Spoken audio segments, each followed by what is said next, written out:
Berdoa lurus niat ridha Allah.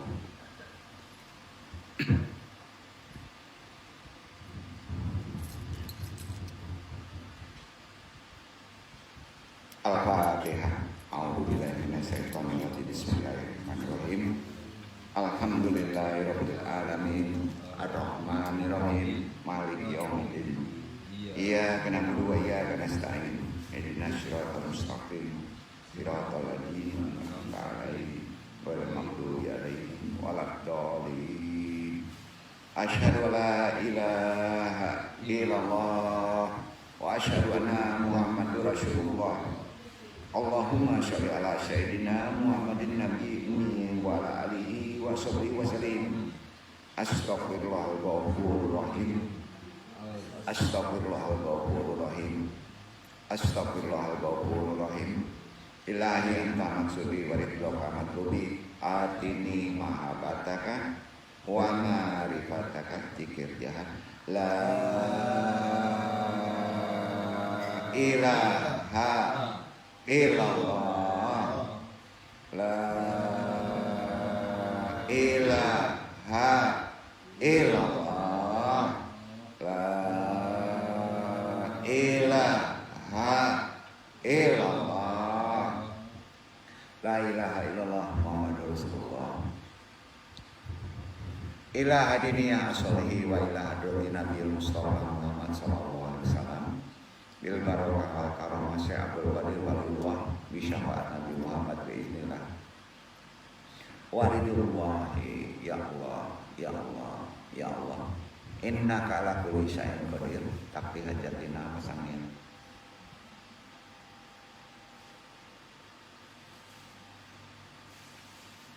Wa khususan ila ruhi juriyatihi. Wa khususan muslimin wal muslimat. Al-Fatihah. Bismillahirrahmanirrahim. Alhamdulillahirabbil alamin. Ar-Rahmanir Rahim. Maliki yaumiddin.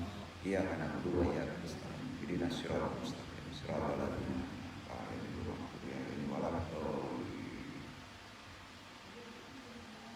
Allahumma ayyina al-islam wa amitna al-sunnah. Allahumma anta rabbi la ilaha illa anta khalaqtani wa ana abduka wa ala ahdika wa wadika masatatu wa a'udzubika min syarri ma sana'tu wa a'udzu bika min ni'matika alayya wa a'udzu bika min li fa innahu la yaghfiru dzunuba illa anta. Allahumma ya qadiyal hajat. Allahumma ya kafiyal muhimat. Allahumma ya dafiyal baliyat. Allahumma ya rafi'ud darajat. Allahumma ya syafi'al amrad. Allahumma ya mujibad da'wat. Allahumma ya arhamar rahimin.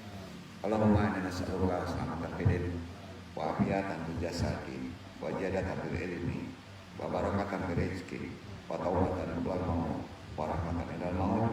Allahumma habibna alaina sakhatil maut wa najatan minan nari wa laqad hisab. La haula wa la quwwata illa billahil aliyyil azim. Alhamdulillah.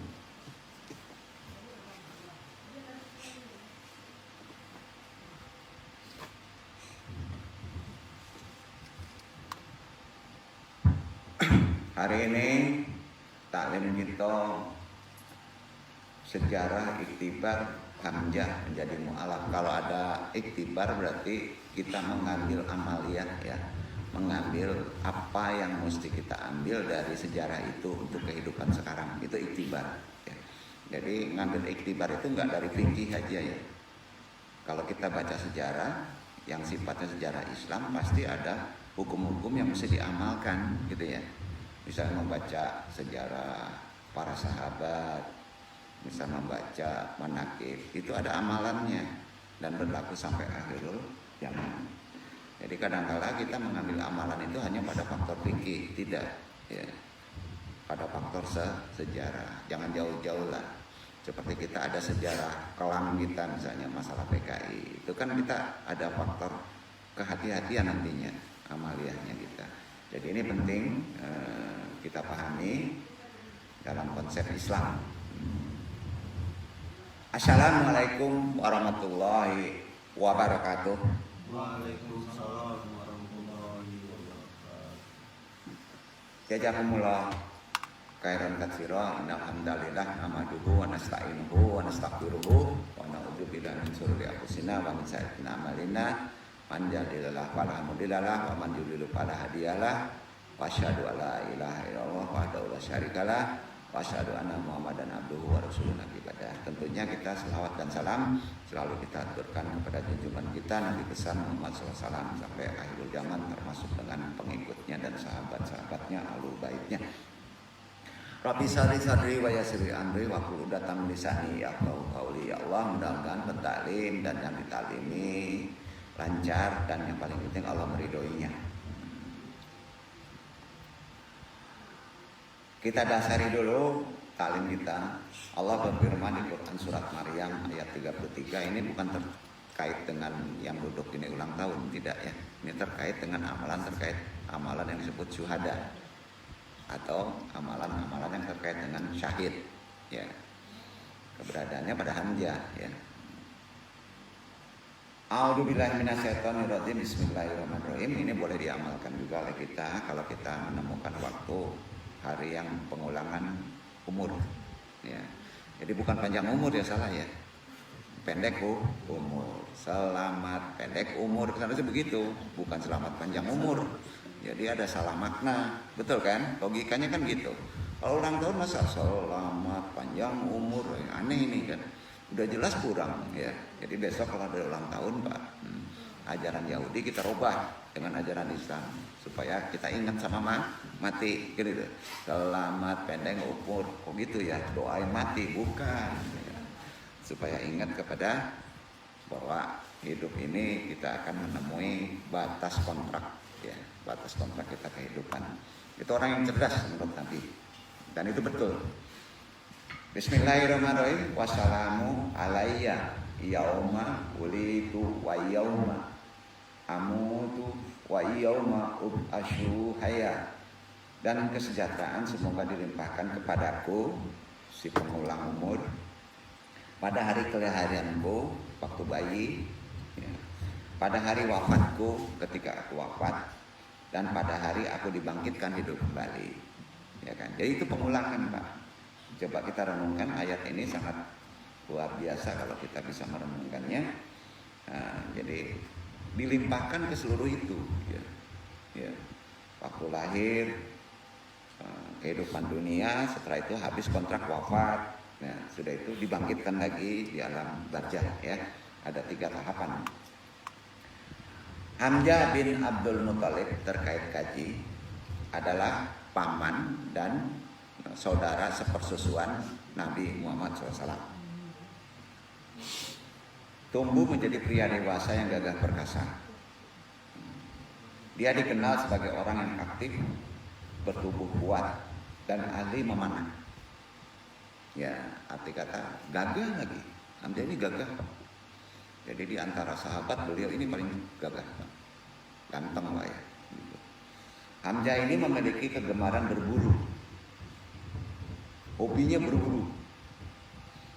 Dengan kesigapannya dia mampu naik turun perbukitan, pegunungan untuk mencari hewan buruan.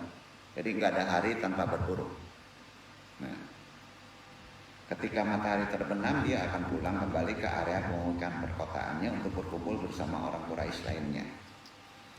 Hamzah ini dari Bani Hashim, sama dengan Rasulullah. Ya. Begitulah rutinitas keseharian yang dilakukan oleh Hamzah bin Abdul Muthalib.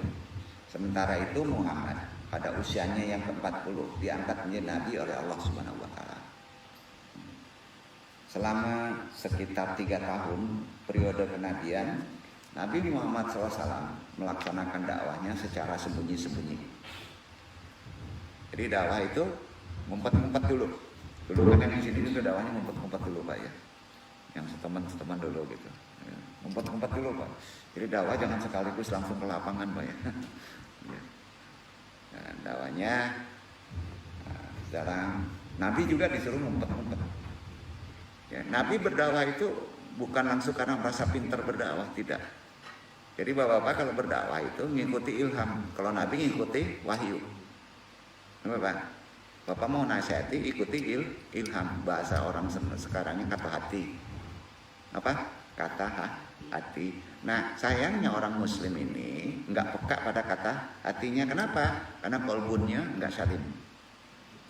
Kolbun bersih itu terkait dengan akhlak ya, nggak ada amalan ya. Maka ilham kita nggak peka. Ada mesti dinasihati, pas kita menasihati dengan emosi Pak, hasilnya betul. Karena keluarnya emosi maka hasilnya menjadi salah gitu. Itu karena kepekaan hati yang kurang bersih ya. Itu gunanya kita memahami konsep-konsep hati kita itu adalah harus selalu ditaharakan. Jadi Nabi umur 40 itu 3 tahun ya setelah diangkat, diperintahkan berdakwah sembunyi-sembunyi dulu, sehingga tidak banyak orang yang mengetahuinya ya, kecuali keluarga dan orang lingkungan terdekatnya gitu ya. Meski demikian, bukannya para pembesar Quraisy sama sekali tidak mengetahui hal ini. Nah, zaman Nabi aja ada yang bocorin ya, Nabi dakwah Islam gitu, menyalahi agama nenek moyang gitu kan ya, gitu ya. Mereka tahu, hanya saja mereka tidak terlalu mengambil peduli ya. Pada masa itu waktu Nabi berdakwah awal sembunyi dengan keluarganya, banyak yang tahu itu tapi nggak peduli, karena menganggap Muhammad hanyalah sebatas orang yang sifatnya penyendiri, yang suka membicarakan tentang Allah atau Tuhannya dan agamanya. Mereka menganggap Muhammad itu hanyalah seperti orang yang generasi terdahulu, semacam yang pernah dia lihat seperti Amir bin Nufail, Qus bin Saidah, Al-Iyadi atau Umayyah bin Asyarat, orang-orang yang soleh pada sebelum Nabi tapi belum muslim ya. Yang mengasingkan diri, dia zaman itu kalau orang sudah ke tauhid dan dia ke zaman agama Ibrahim pada di Mekah itu ada orang-orang yang soleh ya, agamanya agama syukur ya, itu agamanya ke Allah ya, tidak ada sangkut paut dengan berhala. Itu sedikit dia punya majelis, jadi tidak digubris gitu, dianggap mereka itu orang-orang penyendiri, orang-orang stres, orang-orang Bani Quraisy ya. Jadi disamakan dengan Nabi pada awal-awal begitu. Jumlahnya pun nggak banyak ya, sehingga tidak menjadi suatu ancaman ya, dalam konsep akidah agama orang jahiliyah pada masa itu.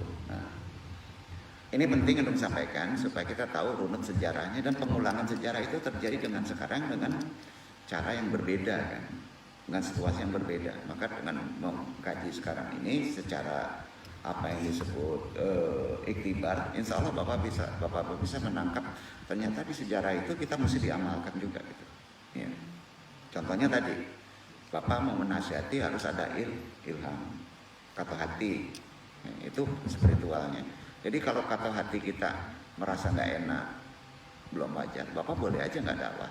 Jadi jangan ikuti seperti Salafi ya, yang arti kata pokoknya nggak pandang bulu, main dakwah aja, nanti digetok orang Pak. Nggak bisa kayak gitu ya, apalagi zaman sekarang. Jadi tidak dipermasalahkan waktu Nabi mengadakan dakwah untuk agamanya, dianggap orang-orang yang penyendiri, hingga turunlah wahyu. Turun wahyu kepada Nabi Muhammad SAW. Wahyu pertama ya adalah Iqra ya, wahyu utama Iqra. Itu untuk pribadi. Untuk pribadi. Iqra itu bukan untuk umum, untuk pribadi. Bacalah ke Nabi kan, supaya Nabi pintar. Ya. Setelah itu kemudian setelah dibersihkan oleh malaikat, maka turun wahyu untuk berdakwah. Perintah dakwah wahyu pertama, kalau ditanya apa sih perintah dakwah wahyu pertama Nabi untuk berdakwah, adalah asyuara. Asyuara. Nah ini sebenarnya harus dihafal ayat-ayat asyuara ini sama pendakwah. Orang-orang yang ingin mempunyai hukum talqin tuh Pak. Misalnya ngeberesin anak yang tidak mau bandel ya. Syaratnya bukan doa, ucapan. Sebelum mengucap kita harus baca asyuara.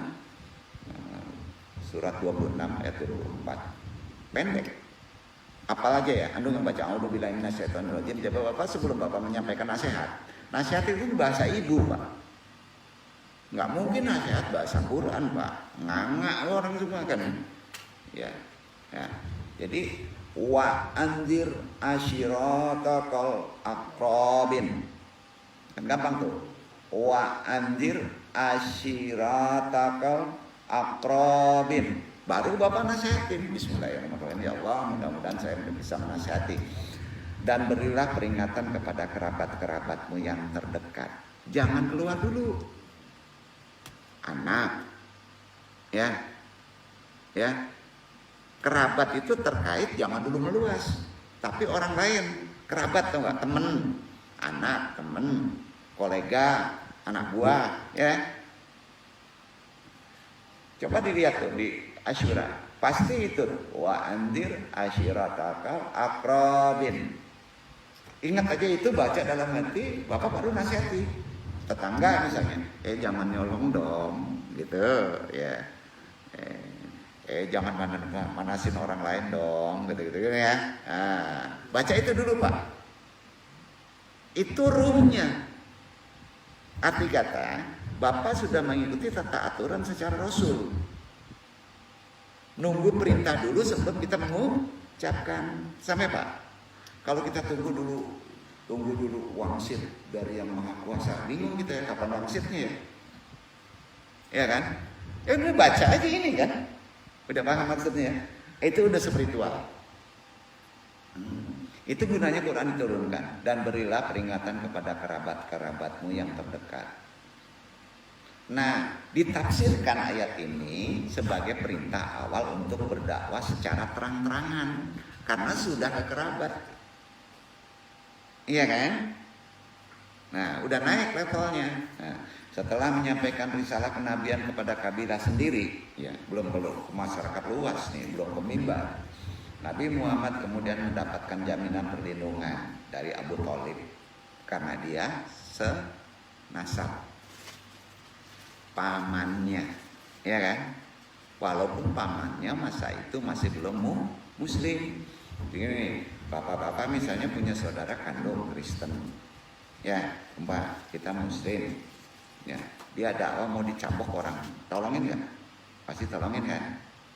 Sama dengan gitu, ya, nggak mungkin Pak. Nah, Nabi mulai gencar melancarkan dakwahnya kepada banyak orang, pelan-pelan, sampai kemudian karena belum naik, perintah kedua, ini baru para ulama. Kalau Bapak ingin pidato, Pak, orang masa banyak, pakai ini. Kalau yang kenal, pakai yang tadi, Asyura. Duduk gak Pak? Misalnya Bapak ini, tolong diberi istilahnya pembukaan nasihat dari Pak Al umpamanya, gitu ya, di kampung. Itu kan banyak orang lain. Nah ya, maka dalam hati Bapak baca Al-Hijr. Bacanya Al-Hijr surat 15 ayat 94. Sungguh kalau Bapak baca dua ayat ini, ya, kepada umum Al-Hijr, kepada kerabat Asyura, Al-Hijr surat 15 ayat 4, Bapak nggak akan demam panggung. Bapak akan letot-letot Pak. Insya Allah Pak. Karena Bapak sudah di-back oleh wahyu. Pasti tertuntun. Makanya jangan heran kalau ada orang kok enak bener, lancar bener ya. Karena dia terback dengan spiritual Pak. Wahyu, baca fasdabi matu marwai anil musyrikin. Maka sampaikanlah olehmu secara terang-terangan segala apa yang diperintahkan kepadamu dan berpalinglah dari orang-orang yang musyrik. Enggak dijailin Pak. Ini enggak. Di DPR sebentar-bentar di depan, karena anggota DPR nggak ngerti ayat Al-Hijr, ya, nggak pernah selesai sampai perang bangku lagi ya, spiritualnya nggak ada gitu. Udah bayar tuh, kasih dua ayat, ya, 2 ayat, satu kepada kerabat, satu kepada umum. Di sini nggak kafir, musyrikin itu muslim. Ya kan muslim, banyak kan musyrikin tuh ada nonnya, ya kan? Ya, orangnya muslim, Tapi aneh kelakuannya kan. Nah, itu yang kita mesti hambat supaya dia jangan masuk mempengaruhi kita. Nabi Muhammad semakin gencar menyerukan untuk meninggalkan berbagai khurafat, kemusyrikan yang biasa dilakukan oleh orang-orang Mekah dengan dakwahnya. Apa yang dilakukan oleh Nabi ini kemudian menyulut kemarahan para pembesar Quraisy. Sudah menggeser ke perkara-perkara kebiasaan, ya, menggeser. Di kita aja pas digeser dengan apa adat kita kan perang Badri, iya kan? Kebanyakan karena penggeseran dari adat perang Badri. Ada yang ngambek pula. Salah satunya mau tahu yang ngambek Pak, orang Minang asli ini. Saya Minang Kak, Bawi nggak mau pulang, nggak mau pulang. Karena garis matriarkat tidak ada di Islam gitu. Nah, karena pada masa itu Islam itu belum kafah Pak pemahamannya ya. Berprasangka baik kepada beliau. Ya. Jadi banyak lawan, banyak marah setelah Nabi berdakwah secara terbuka. Pagi itu kita masuk ke Hamzah. Hamzah seperti biasa keluar dari rumahnya dari sisi Ka'bah. Dia dekat dari Ka'bah termasuk Nabi. Dia melihat serombongan pembesar dan bangsawan Quraisy yang sedang berkumpul. Lalu dia pun duduk bersama mereka, mendengarkan apa yang sedang mereka bahas. Dan untuk pertama kalinya Hamzah merasa gelisah. Rupanya mereka sedang membicarakan Muhammad, saudaranya kan, sekabilah Bani Hashim, sahabat, saudara sepersusuan sekaligus keponakan beliau sendiri. Ya kalau keponakan kita sedang dihujat, ngomongin, diancam, kita gelisah kan, gelisah ya. Nah, dari ucapan mereka tersembur amarah, murka, kebencian, kedengkian terhadap Nabi Muhammad. Ya, jika sebelumnya mereka tidak peduli. Awalnya kan nggak peduli Pak, karena sudah terbuka, ya, atau pura-pura tidak peduli dan pusing kepada Muhammad. Kali ini mereka menampilkan wajah-wajah yang mulai garang Pak, hendak menerkam ya. Lama Hamzah menyimak bincang mereka dan ia hanya tertawa lalu menuduh mereka terlalu berlebihan ente terhadap keponakan saya, gitu. Jadi terutama yang paling pokok Abu Jahal yang sedang berada di sana kemudian menyangkalnya, berkata bahwa sebenarnya Hamzah yang paling tahu akan bahaya ajaran yang diserukan oleh Muhammad, karena Hamzah kawan dekat sepersusuan dengan Nabi Muhammad. Karena itu waktu Hamzah itu masih mengikuti tradisi jahiliyah loh Pak. Ya. Nah, tapi karena ada hubungan nasab, mereka tetap membela Nabi pada masa itu karena kuat, kabilah itu kuat Pak. Ya. Hanya saja dia terlalu menganggapnya enteng sehingga membuat kaum Quraisy menjadi lengah dan lalai. Itu pendapat Abu Jahal. Abu Jahal melanjutkan. Dia berkata bahwa jika didiamkan maka akan datang suatu masa ketika semua sudah terlambat dan bahaya yang ditimbulkan oleh Muhammad menjadi semakin nyata. Memang terjadi. Sampai terjadi peperangan. Jadi demikianlah mereka terus melanjutkan pembicaraan dalam suasana hiruk pikuk beberapa, bahkan sampai menyerukan ancaman kepada Muhammad. Didengar oleh Hamzah semuanya. Sementara itu Hamzah tetap di sana, terkadang dia tertawa, namun kadang juga dia menunjukkan amarah atas perkataan mereka karena bagaimanapun juga Muhammad adalah saudaranya. Dan ketika pertemuan itu usai, mereka bubar dan masing-masing mengurus urusan mereka sendiri. Kepala Hamzah pun dipenuhi oleh pikiran dan perasaan baru. Ya. Dia terus memikirkan urusan keponakan itu dan mempertimbangkan kembali baik dan buruknya mesti gimanain keponakannya ini. Hamzah tidak pernah lupa, tetap nggak akan lupa akan sosok keponakannya yaitu Nabi Muhammad. Dia mengenal dengan baik kebesaran dan kesempurnaan Muhammad. Dia tahu sebaik-baiknya tentang kepribadian dan akhlak saudaranya ini, keponakannya ini, kejujurannya. Nggak mungkin Nabi ini ada keraguan di dia dalam mengembangkannya agamanya ini salah. Jadi jarang diketahui oleh banyak orang ya. Meski orang-orang mengenal Hamzah sebagai sosok yang perkasa dan tangguh secara fisik, namun perlu diperhatikan sesungguhnya Hamzah ini adalah seorang pemikir yang cerdas. Dia juga dikaruniai ketajaman akal dan kemauan yang kuat. Jadi untuk sementara ini Hamzah hanya berusaha untuk merenungkan saja terlebih dahulu tentang urusan agama baru Nabi Muhammad keponakannya. Nah, tanpa berbuat sesuatu yang lebih jauh. Satu yang tetap dipegang, dia mengenal Muhammad sebagai sosok yang sangat sidik, jujur, dan dapat dipercaya. Jadi itu saja yang menguatkan dia bisa membela, ditambah dengan saudaranya atau nasabnya.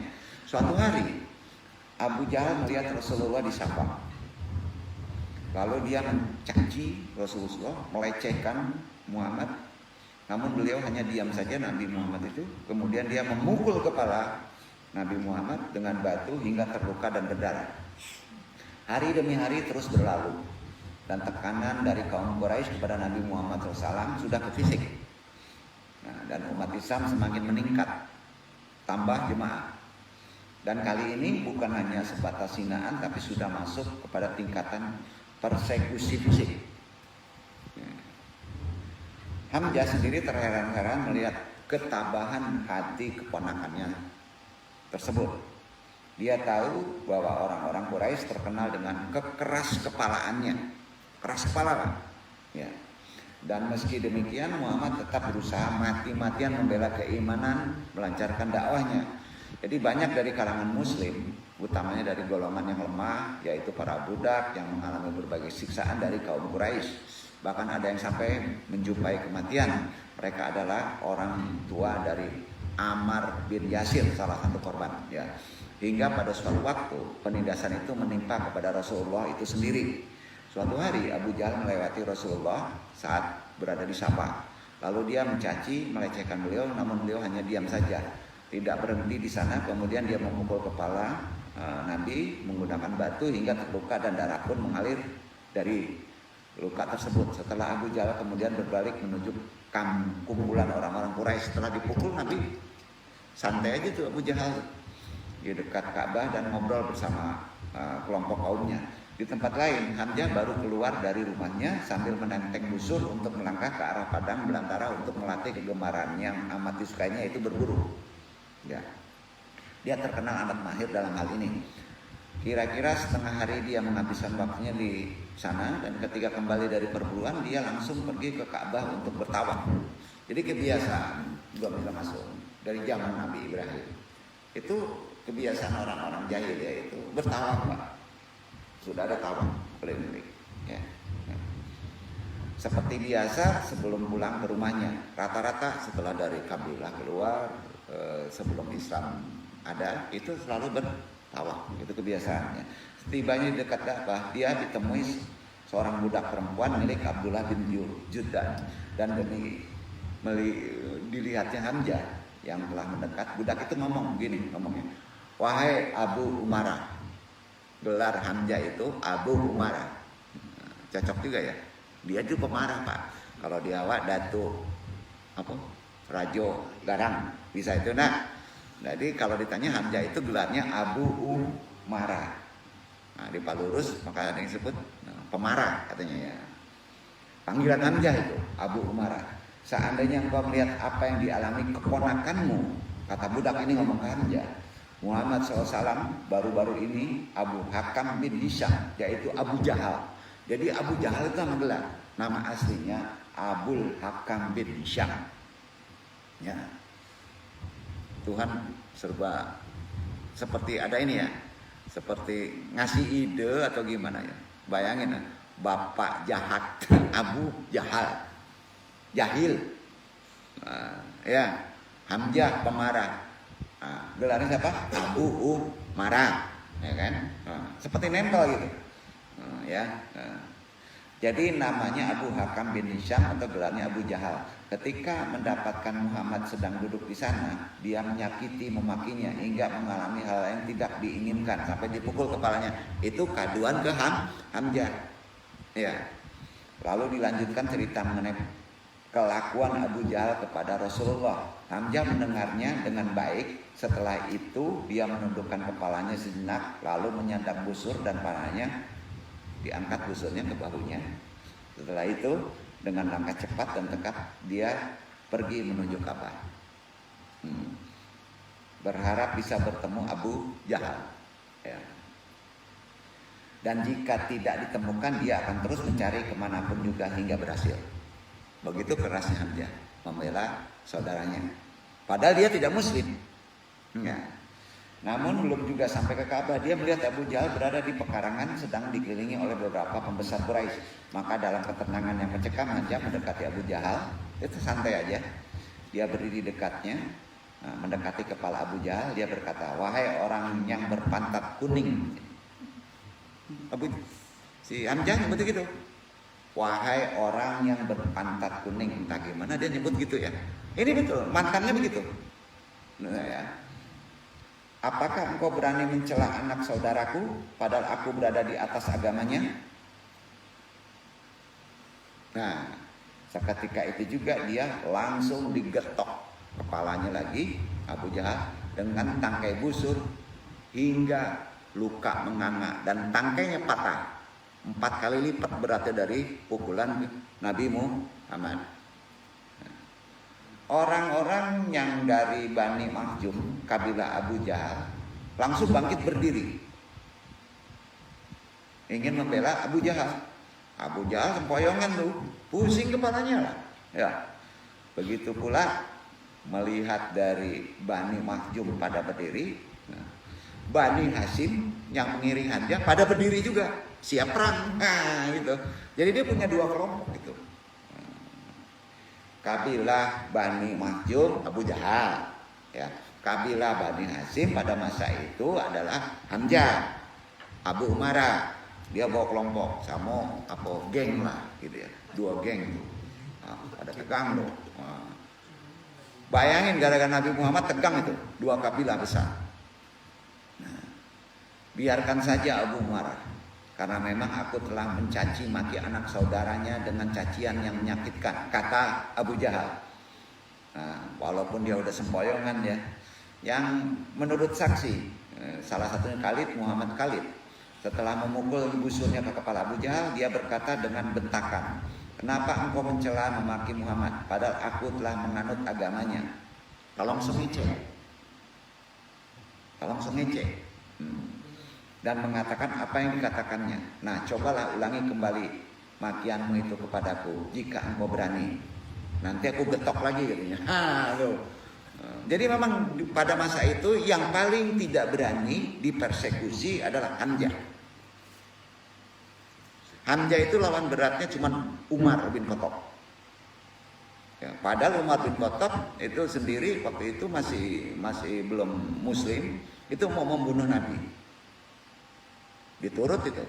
Nah, jadi ya keuntungan Nabi ada pembela secara nasab walaupun belum Muslim. Ya. Jadi Hamzah memukul busur kepala Abu Jahal sampai patah dan berkata, "Terimalah pukulan itu dengan busur. Lain kali kalau kamu mempersekusi keponakanku, yang bicara adalah pedang." Itu ancaman Hamzah. Kemudian dijawab lagi sama Hamzah, nyebut, "Aku bersaksi bahwa beliau Muhammad adalah Rasul Allah yang telah membawa kebenaran dari Allah." Itu syahadat. Syahadat tadi seharusnya sah Islam. Ini yang perlu kita ambil iktibarnya. Tapi karena syahadat ini terkait dengan nasab, terkait dengan emosi, maka dia belum Muslim. Itu ada di hadis. Hamzah belum Muslim. Jadi bapak-bapak hati-hati kalau jadi mu'alaf. Mainannya tidak tahu Pak, niat. Kalau ada penekanan, dia tetap belum bisa disebut Muslim. Contohnya, makanya di Islam tidak ada hukum pemaksaan. Ya, ambo ingin nikah Josi Anu, dia Muslim, ambo masuk Muslim. Nah, tunggu dulu Pak. Uji dulu keimanannya, ya. Nah, disinilah perlu memahaminya iktibar dari sejarah itu sendiri. Hamzah, ya, beliau sendiri saudara dekat dari Nabi sepersusuan. Sama Allah masih disebut belum Muslim, walaupun dia sudah bersyahadat. Karena apa? Karena dia menolong, karena saudara, karena dia berusaha syahadat, karena faktor marah. Ya, karena apa? Marah. Nah, setelah itu dari Yakub bin Ubiyah meriwayatkan, suatu waktu Abu Jahal pernah mendekati Rasulullah, disapa dan menyebabkan luka besar di kepalanya. Ini versi lain. Dari sejarah itu harus melihat dari versi daripada beberapa sahabat. ya. Supaya ketepatan pemahaman bisa kita pakai mana yang paling matanya benar, ya, gitu ya. Makanya kalau kita ngambil sejarah Minang, itu jangan diambil dari yang sifatnya otentiknya hanya dari faktor satu suku ini aja. Bila perlu kita ambil dari kebiasaan dari orang Kampung Anu. Sudah itu Tambo, ya, begitu Pak. Jadi dari riwayat yang lain, Yakub bin Utbah meriwayatkan suatu waktu Abu Jahal pernah mendekati Rasulullah disapa dan menyebabkan luka besar kepadanya. Pada masa itu Hamzah adalah seorang pemburu yang sangat giat dan dia sedang keluar untuk berburu hari itu. Istrinya melihat apa yang dilakukan Abu Jahal. Jadi istri Hamzah itu melihat apa yang dilakukan Abu Jahal. Nah, dan ketika Hamzah kembali dia berkata, "Wahai Abu Umarah, jika saja engkau melihat apa yang telah dilakukan oleh Abu Jahal kepada keponakanmu Muhammad." Hamzah sangat marah karena mendengar dari istrinya yang tadi bukan dari istrinya, beritanya dari budak, ya kan? Nah, dan bahkan tanpa memasuki rumahnya dia langsung berjalan kembali ke arah semula yang dia datang dengan busur masih tergantung di baunya. Dia memasuki Masjidil Haram di mana dia menemukan Abu Jahal sedang duduk-duduk dalam sebuah pertemuan dengan orang-orang Quraisy. Tanpa mengucapkan sepatah kata pun dia langsung tidak ngomong bakbi busur yang ada di sandengnya langsung digetokkan ke kepala Abu Jahal. Kalau tadi ada ngomong dulu, versinya beda, dan langsung melukainya. Ketika beberapa orang Quraisy lainnya berdiri untuk menahan Hamzah, ditahan, ya, Hamzah itu untuk mengulang mukul, dia berkata, "Agamaku sama dengan agama Muhammad." Itu ucapan Hamzah. Agamaku sama dengan agama Muhammad. Aku bersaksi bahwa dia adalah Rasulullah. Aku bersumpah demi Allah bahwa aku tidak akan pernah beralih dari agama ini. Engkau boleh mencoba untuk menghentikanku jika engkau benar dalam agamamu. Itu ucapan Hamzah. Berita ini dari istri Hamzah. Saat Hamzah masuk Islam, bersyahadat, Rasulullah SAW ada saksi di depan Nabi. Umat Islam menjadi sangat kuat. Mereka menjadi lebih kokoh dalam urusan agamanya. Kaum Quraisy menjadi ketakutan karena mereka tahu bahwa Hamzah akan ada di sana untuk melindungi Rasulullah dan agamanya yang baru. Riwayat lain disampaikan oleh Muhammad bin Ka'ab Qurazi. Suatu waktu saat Hamzah pulang dari beberapa kegiatan memanah, seorang wanita bertemu dengannya dan mengatakan bahwa keponakannya Rasulullah sangat menderita di tangan Abu Jahal yang telah bersumpah serapah kepadanya, kemudian melukai di kepalanya, melakukan banyak hal buruk kepada Rasulullah. Hamzah bertanya, apakah ada yang melihatnya melakukan hal itu? Ini lain versi. Jadi Hamzah minta bukti. Ketika dia memberitahunya bahwa banyak orang yang telah menyaksikan kejadian itu, Hamzah berjalan ke sebuah pertemuan di dekat Safa dan Marwah. Di sana dia menemukan pertemuan masih berlangsung dengan Abu Jahal sedang duduk di antara mereka. Sambil condong kepada busurnya, Hamzah memberitahu orang-orang apa saja yang telah dia panah dengan busurnya dan hal lain yang telah dia lakukan. Dia kemudian memegang busur dengan kedua tangannya dan memukul langsung kepala Abu Jahal.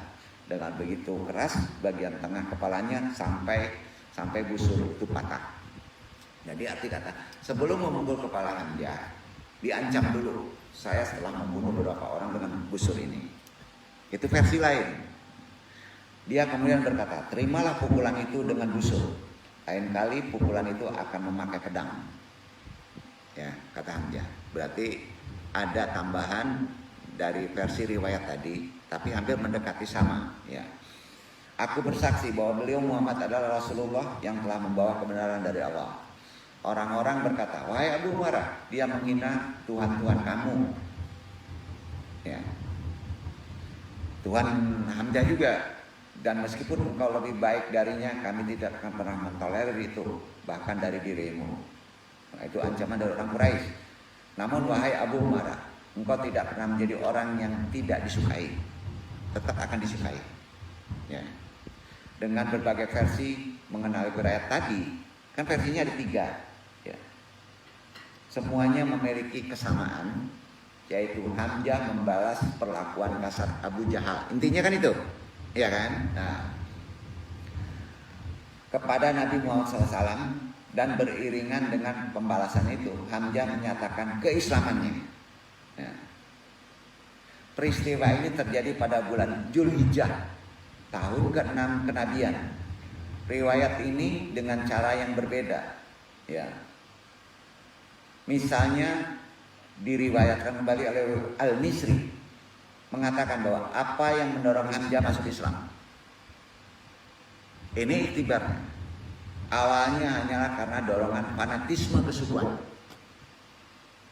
Kalau ada fanatisme kesukuan, bapak masuk Islam, belum Muslim,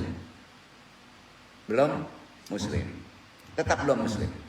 Masuk partai PKS, bapak masuk Islam, ya, tetap belum Muslim, paham ya? Nah, ya. Umpamanya gitu. Nah, jadi pada masa itu karena fanatisme kesukuan, karena baik Hamzah maupun Rasulullah sama-sama berasal dari Bani Hashim. Ya.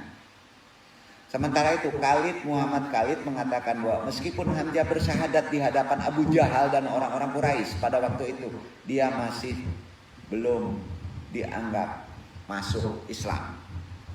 Karena usai pulang dari pertemuan tersebut, Hamzah merenung sangat dalam, mempertimbangkan berbagai hal tentang sosok Nabi Muhammad dan agama barunya. Ya. Yang mendorong Hamzah masuk Islam adalah karena sosok Hamzah sendiri sebetulnya begitu. Bukan hanya gagah perkasa, melainkan juga seorang pemikir yang tajam.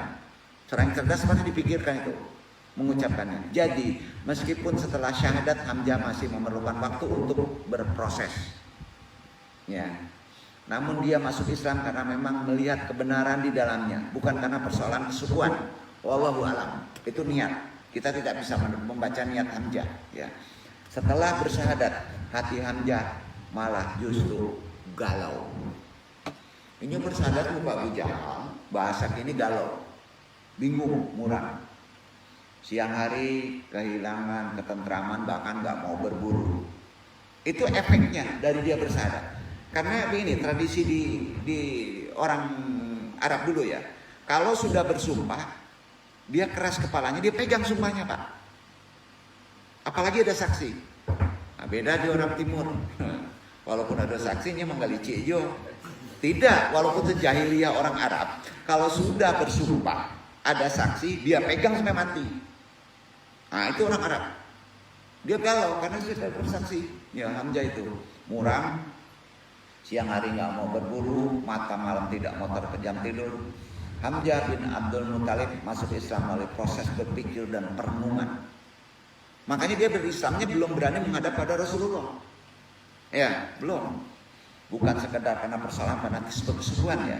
Setelah memukul Abu Jahal dengan busur dan Hamzah menyatakan keislaman di depan banyak orang, para pemuka Quraisy menjadi gempar. Mereka menganggap hal ini sebagai sebuah bencana. Sebab tidak menutup kemungkinan tokoh-tokoh besar Quraisy lainnya akan mengikuti langkah Hamzah. Ya, pasti gitu. Hamzah kemudian meninggalkan banyak orang, memungut busurnya dan berjalan melangkah pulang dengan tegap, namun dalam hatinya berkecamuk. Di rumahnya dia duduk melepas lelah, membawa dirinya untuk berpikir, menenungkan peristiwa yang baru saja dialaminya. Dia bertanya-tanya kepada dirinya sendiri. Memang dia telah menyatakan syahadat di depan umum, namun baginya bagaimana sebenarnya cara seseorang untuk masuk Islam benar? Terpikirlah dia. Ya. Dan dia pun mempertanyakan pula apakah keputusan yang diambil itu benar. Sebab pada saat itu dia sedang dalam kondisi amarah, emosi. Dia tahu kalau udah amarah itu suhu Nabi Ibrahim, ya, suhu agama tauhid. Kalau marah dia bersyahadat tetap bermasalah. Ya. Nah, kita hati-hati Pak.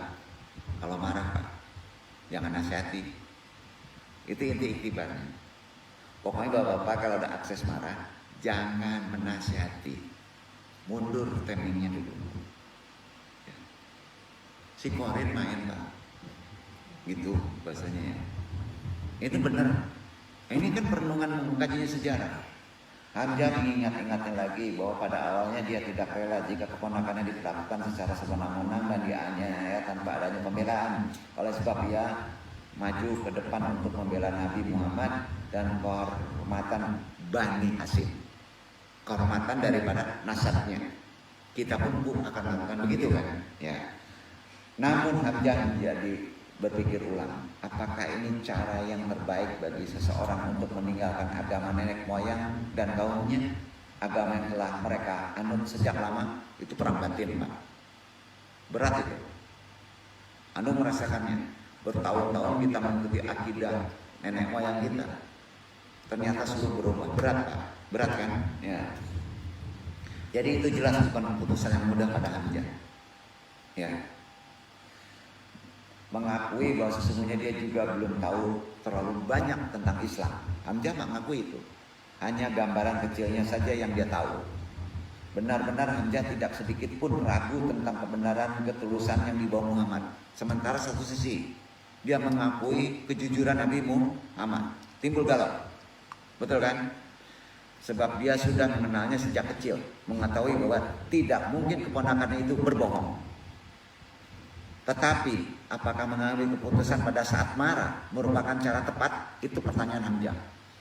Di satu sisi Hamzah memang mengakui bahwa di dalam dadanya terpendam rasa hormat terhadap dakwah yang disampaikan oleh keponakannya itu karena kejujurannya dan kearifannya.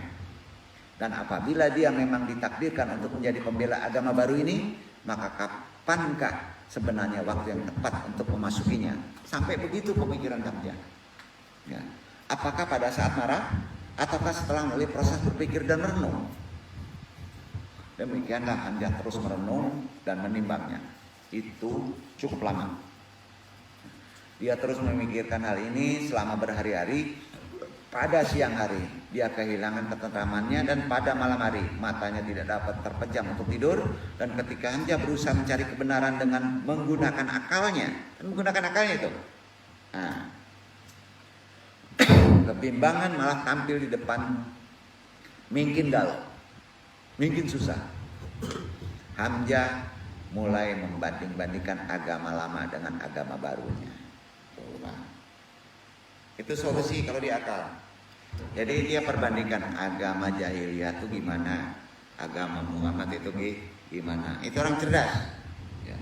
Tiba-tiba muncul di dalam dirinya kerinduan terhadap agama nenek moyangnya yang selama ini dia lakukan. Kenangan tentang Ka'bah, tradisi jahiliyah di sekitarnya menyelimuti pikirannya. Bagaimanapun meninggalkan agama lama dan pindah ke Islam bagaikan melompat jurang yang lebar. Ya kan? Hamzah mulai memikirkan orang-orang yang lebih dulu darinya untuk masuk Islam. Ada yang 20 hari kenal Muhammad tidak langsung masuk Islam. Itu dipikirkan oleh Hamzah. Dia bertanya-tanya, bagaimana bisa orang sedemikian tergesa-gesa meninggalkan agama nenek moyangnya? Maka Hamzah mulai menyesali perbuatannya dengan bersyahadat. Jadi Hamzah itu syahadat dengan di depan Abu Jahal, timbul penyesalan. Duh. Meski demikian perjalanan akalnya tidak terputus.